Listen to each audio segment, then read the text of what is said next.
അസ്സലാമു അലൈക്കും വറഹ്മത്തുള്ളാഹി വബറകാതുഹു. ഇന്ന് നമ്മൾ മനസ്സിലാക്കുന്നത് വിശുദ്ധ ഖുർആനിലെ 105-ാമത്തെ അധ്യായമായ സൂറത്തുൽ ഫീലിനെ കുറിച്ചാണ്. മക്കയിൽ അവതരിച്ച ഇതിന് 5 ആയത്തുകളാണുള്ളത്. ഈ അധ്യായം അസ്ഹാബുൽ ഫീൽ, ആനയുടെ ആളുകൾ എന്നറിയപ്പെടുന്ന ഒരു ചരിത്ര സംഭവവുമായി ബന്ധപ്പെട്ടതാണ്. പ്രവാചകനായ മുഹമ്മദ് നബി സല്ലല്ലാഹു അലൈഹി വസല്ലമ ജനിക്കുന്നതിന് കുറച്ചു മുമ്പാണ് ഈ സംഭവം നടക്കുന്നത്. യമനിലെ ക്രൈസ്തവ ഭരണാധികാരിയായിരുന്ന അബ്രഹത്ത് മക്കയിലെ വിശുദ്ധ കഅബയെ നശിപ്പിക്കാൻ ഒരു വലിയ സൈന്യവുമായി പുറപ്പെട്ടു. ഈ സൈന്യത്തിൽ ധാരാളം ആനകളുണ്ടായിരുന്നു. അതുകൊണ്ടാണ് ഈ അദ്ധ്യായത്തിന് അൽ ഫീൽ, അതായത് ആന എന്ന പേർ വന്നത്.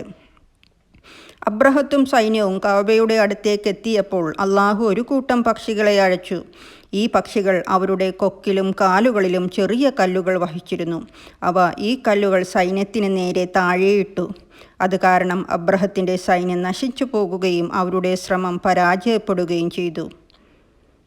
ഈ അദ്ധ്യായത്തിൻ്റെ ഉള്ളടക്കം നാം പരിശോധിച്ചാൽ അബ്രഹത്തിൻ്റെയും അദ്ദേഹത്തിൻ്റെ ആനപ്പടയുടെയും പരാജയം ഒരു ചെറിയ പക്ഷിക്കൂട്ടത്തെ ഉപയോഗിച്ച് അള്ളാഹു എങ്ങനെ സാധിച്ചു എന്ന് വിശദീകരിക്കുകയാണ്.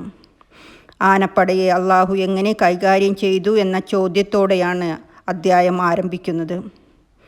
അള്ളാഹു അവരുടെ കുതന്ത്രങ്ങളെ വഴിതെറ്റിച്ചു എന്നും പറയുന്നു. പക്ഷികൾ അവരെ ചുട്ടുപഴുത്ത കല്ലുകൾ കൊണ്ട് എറിഞ്ഞുവെന്നും പറയപ്പെടുന്നു. അവസാനം അവരെ അള്ളാഹു ചവച്ചരച്ച വൈക്കോൽ പോലെയാക്കി മാറ്റിയെന്ന് പ്രസ്താവിക്കുകയും ചെയ്യുന്നു.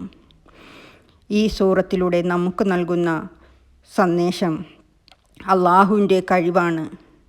ലോകത്തിലെ ഏറ്റവും വലിയ ശക്തികൾക്ക് പോലും അള്ളാഹുവിൻ്റെ മുമ്പിൽ ഒന്നുമല്ല എന്ന് ഈ സംഭവം ഓർമ്മിപ്പിക്കുകയാണ്. മനുഷ്യൻ്റെ ശക്തിക്ക് അപ്പുറമാണ് അള്ളാഹുവിൻ്റെ ശക്തി. പിന്നീട് പറയുന്നത് വിശുദ്ധ കഅബയുടെ സംരക്ഷണത്തെക്കുറിച്ചാണ്.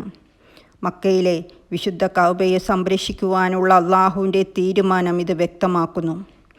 ആ കാലഘട്ടത്തിൽ അതിനെ സംരക്ഷിക്കാൻ മനുഷ്യശക്തി ഉണ്ടായിരുന്നില്ല. എന്നിട്ടും അള്ളാഹു അത് സംരക്ഷിച്ചു. പിന്നീടുള്ളത് തിന്മയുടെ പരാജയത്തെക്കുറിച്ചുള്ളതാണ്. തിന്മയുടെ ശക്തികൾക്ക് എപ്പോഴും വിജയം നേടാൻ കഴിയില്ലെന്നും അള്ളാഹുവിൻ്റെ സഹായം ഉണ്ടാകുമ്പോൾ സത്യം എപ്പോഴും വിജയിക്കുമെന്നും ഈ അധ്യായം നമ്മെ പഠിപ്പിക്കുന്നു. ശേഷം അള്ളാഹുവിൻ്റെ പദ്ധതിയെക്കുറിച്ചാണ് പറയുന്നത്.